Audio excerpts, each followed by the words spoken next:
Hi, I'm John Parker.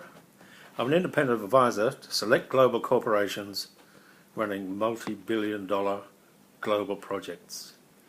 I specialize in new thinking to help large corporate clients to produce strategies to develop their assets with greater clarity, buttressed by the practicality that comes from my decades of experience in project management around the world.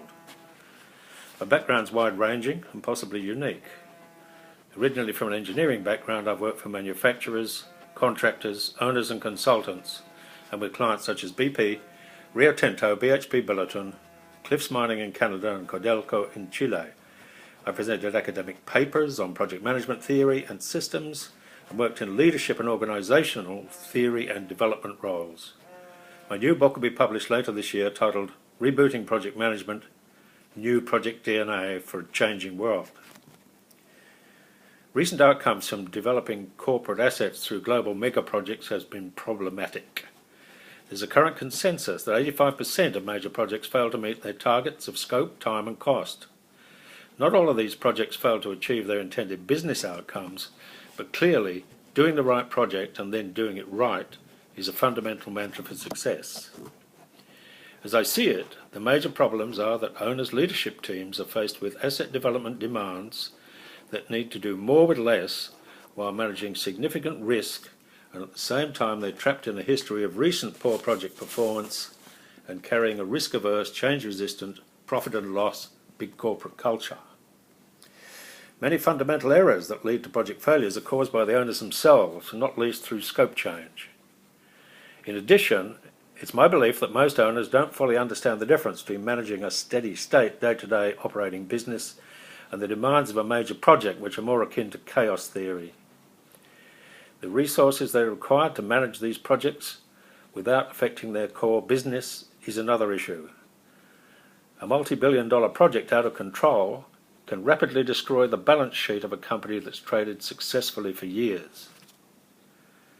This all may seem surprising now we've got better project management education, incredible data processing power and a more international industry than in the past.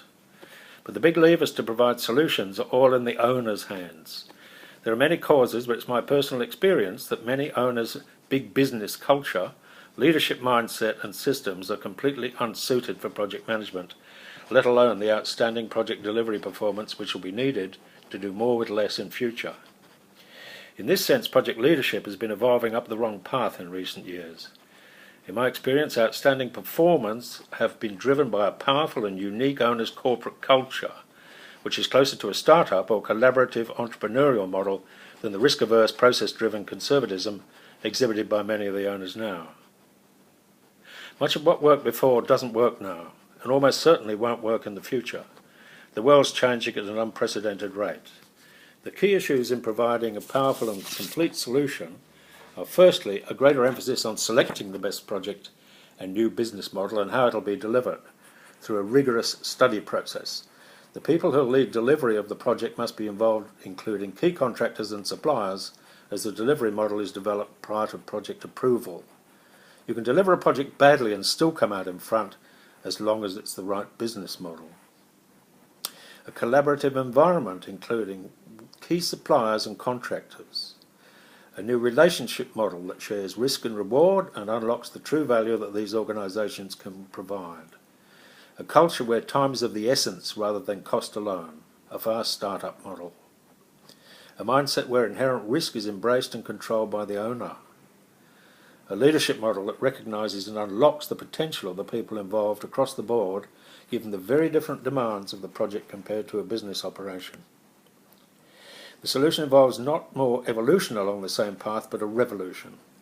Started by establishing a vision of blue sky outcomes and challenging everything that could be considered business as usual that stand in the way of these outcomes.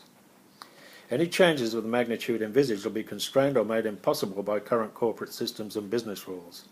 This may require the project to be established as a separate unit in its own project ecosystem with its own leadership and behaviours, only sharing the business systems and rules where they align with the project management requirements. Although this may sound radical, this isn't a theoretical approach, but one based on decades of practical experience, both in carrying out project work and innovating. I've drawn many lessons from one particular project that changed my own life and my thinking which was awarded Construction Project of the Year in Australia and which was delivered ahead of time, under budget, through innovative, almost radical culture, leadership and systems. Why am I doing this when I could be retired and sitting on a beach elsewhere, anywhere in the world, sipping on a cold one? This is an intersection of two things I'm passionate about: delivery of projects and human behaviour and leadership. And I'm trying to right some wrongs. I've truly loved being involved in the creation of towns, ports, railroads, mines, processing plants all around the world, and in particular the application of new technology and thinking to these enterprises. However, some things are still left undone and some words unsaid or unheard, and I still believe there's a better way, so feel the need to speak out. The world will be a better place if we can all do more with less. There's finally signs of green shoots of new project investment. Now is an ideal time for owners to be thinking of how the next phase of asset development will be delivered. I can add value by proposing new thinking rather than the business as usual. Not doing the work for you, but opening up new windows of possibility. I have partner organisations that I can recommend to carry out the implementation of the strategies we develop, or of course you're free to select your own. I'm available to guide, mentor, coach, advise and argue to assist you in developing your own individual corporate strategy, because every organisation is unique. I move around the world on a regular basis, so I'm available for consultations globally. I only work with select clients envisaging significant projects, and most particularly those who are prepared to embrace change. Typically that starts with a meeting, and if you see any value in this, please email me at parkerhousepl@gmail.com for more information and a bespoke plan. I'm regarded in the industry as a specialist in large-scale project delivery and in delivering asset potential above and beyond what was envisaged. My clients leave feeling certain that their projects will succeed even under the most stringent of conditions. Though embarking on a program of discussion and strategy, my clients see the path to the prize of establishing a new, more entrepreneurial product leadership model where the inherent risk is both embraced and controlled, providing a project environment that produces high-performance projects producing profitable new business sustainability and a greater certainty of outcome for the capital invested.